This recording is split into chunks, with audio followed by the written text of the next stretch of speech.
Assalamualaikum warahmatullahi wabarakatuh. Sahabat Warung Ilmiah yang selalu bersemangat dalam menimba ilmu. Pada episode keempat ini, saya akan mencoba membahas belalang sebagai makanan yang bergizi lagi menyehatkan. Ketika masih kecil, teman-teman saya sering berburu belalang. Untuk apakah? Ya, untuk dipanggang dan kemudian dimakan. Enak, katanya. Lagi pula di Gunung Kidul, belalang goreng juga sudah dijajakan untuk para wisatawan. Gurih loh. Belalang biasanya dikonsumsi oleh masyarakat pada beberapa daerah di Indonesia.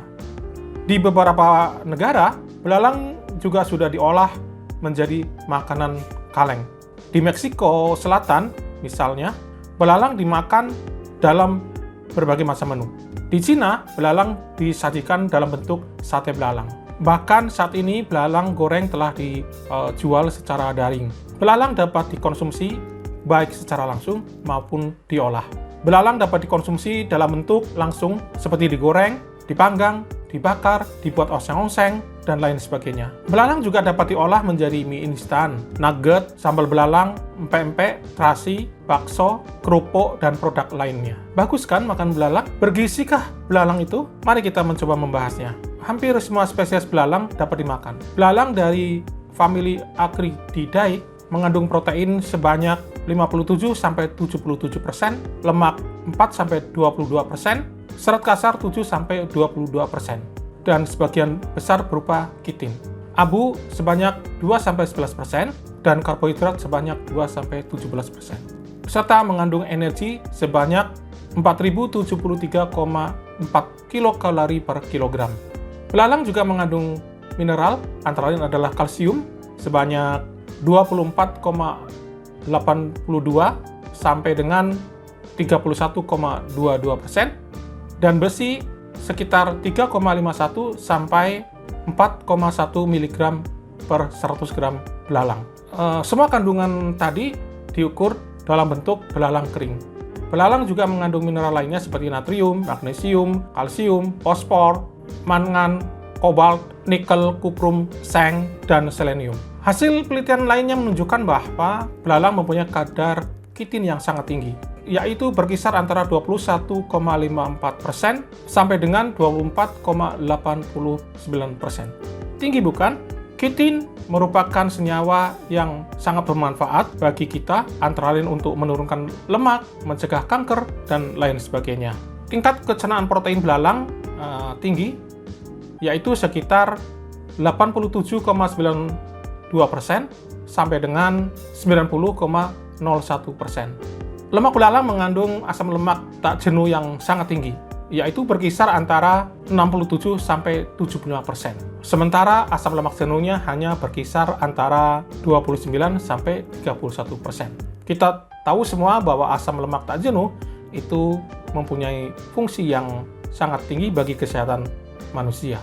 Belalang kaya akan PUFA, yaitu asam lemak tak jenuh rantai panjang, yang sangat bermanfaat bagi kesehatan manusia.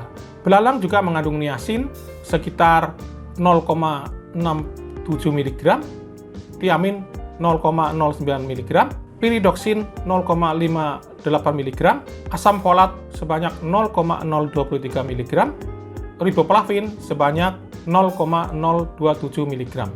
Kemudian juga mengandung vitamin C sebanyak 34,55 mg, vitamin A 0,39 mg, vitamin D 5,25 mg, dan vitamin E sebanyak 145,36 mg per 100 gram belalang kering.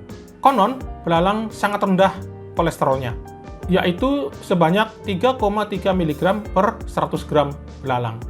Belalang juga kaya akan asam amino seperti asam amino esensial. Asam amino esensial adalah asam amino yang harus ada pada makanan kita karena ia tidak disintesis dalam tubuh atau sangat terbatas disintesis dalam tubuh, sehingga ia harus ada dalam makanan kita. Asam amino esensial yang ada di dalam belalang antara lain adalah isoleucin, leucin, lisin, methionin, phenylalanin, threonin, valin, histidin, dan arginin. Perbedaan kandungan gizi belalang itu bergantung pada spesies, tingkat kematangan belalang, jenis makanan yang dikonsumsi, dan faktor lingkungan. Selanjutnya mari kita bandingkan kandungan gizi dari belalang dengan daging sapi, daging kuda, daging domba, daging ayam, dan lain sebagainya. Mari kita perhatikan pada tabel berikut ini. Dari tabel ini dapat dibaca bahwa dalam 100 gram belalang terkandung energi sebesar 115 kilokalori. Jika dibandingkan dengan daging domba yang sebesar 197 kilokalori dan daging drumstick ayam yang sebesar 125 kilokalori, maka belalang mempunyai energi yang lebih rendah. Namun, belalang mempunyai energi yang lebih tinggi jika dibandingkan dengan daging kuda yang 109 kilokalori, daging sapi yang 112 kilokalori, daging dada kalkun yang sebesar 83 kilokalori, daging drumstick kalkun yang sebesar 100 kilokalori, daging dada ayam yang sebesar 98 kilokalori. Belalang mengandung protein yang tinggi, yaitu sebesar 20%, dan kandungan proteinnya setara dengan daging sapi. Protein belalang lebih tinggi daripada daging domba, daging dada kalkun, drumstick kalkun, dan drumstick ayam. Kadar lemak belalang termasuk rendah, yaitu sebesar 3%. Apalagi jika kita bahas lebih dalam lagi bahwa belalang mengandung lebih banyak asam lemak tak jenuh daripada asam lemak jenuhnya. Belalang kaya akan asam lemak tak jenuh, rantai panjang, atau PUFA. PUFA berperan penting bagi kesehatan manusia. Hal yang unik adalah belalang mengandung serat kasar yang tinggi, sementara daging ternak tidak ada atau sangat sedikit sekali. Serat kasar dalam belalang adalah kitin, kitosan, dan serat lainnya. Kitin dan kitosan bersifat anti lemak, anti kanker, dan antioksidan, yang berarti berperan penting bagi kesehatan tubuh manusia. Selain itu, belalang mengandung kolesterol yang cukup rendah, yaitu sebesar 11 mg per 100 gram belalang. Kolesterol belalang jauh lebih rendah daripada kolesterol yang ada di dalam daging ternak. Jadi, belalang baik dikonsumsi bagi mereka yang sehat maupun yang terkena penyakit kolesterol tinggi atau yang disebut dengan hiperkolesterolemia. Sahabat Warung Ilmiah yang semangat menimba ilmu, jadi belalang merupakan bahan makanan alternatif pengganti daging ternak. Bahkan, belalang mempunyai beberapa kelebihan, antara lain adalah mengandung PUFA yang tinggi dan serat kasar yang tinggi, dan dibarengi dengan kolesterol yang rendah. Di masa yang akan datang, belalang dapat dibudidayakan dan dikembangkan sebagai makanan sumber protein yang baik bagi manusia. Sahabat Warung Ilmiah, sudah waktunya kita berpisah. Sampai jumpa di episode berikutnya. Assalamualaikum warahmatullahi wabarakatuh.